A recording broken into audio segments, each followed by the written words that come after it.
Grabe to mga lods. While tayo ay nililin lang nila sa mga quadcom nila at sa mga walang kwenta nilang hearing, hindi natin napapansin, ito na ang nangyayari.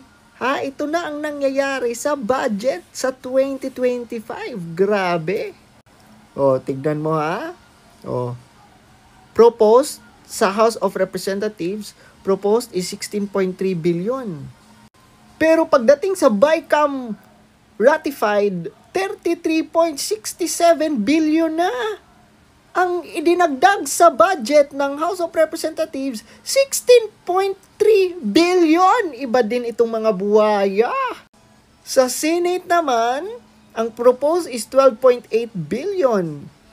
Sa BICAM ratified is 13.9 billion. Tumaas ng 1 billion. Grabe. Ang Office of the President, di ba, ang proposed is 10.45 billion. Itinaas into 15.8 billion. 5.4 billion ang itinaas. Ang Judiciary, 61.6, di ba? And tumaas ng 62.1 billion, so 430 million. Ang unprogrammed, Diyos ko, ano ba to?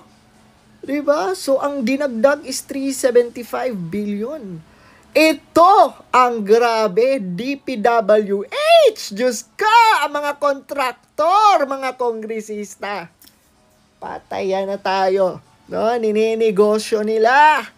Diba? From 898 billion, naging 1.1 trillion!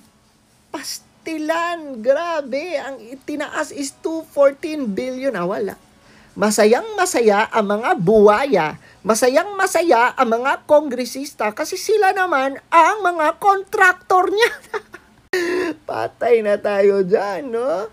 Sus, Diyos ko. Ito, yung DepEd from 748 billion, no, sa ratified, naging 737 billion na lang. Ayan, ito ang mga ibinawas.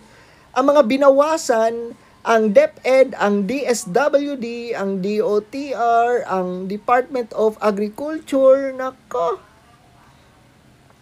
Ang DHSUD, ang MUP pension, di ba? Ang mga personal benefits, AFP modernization.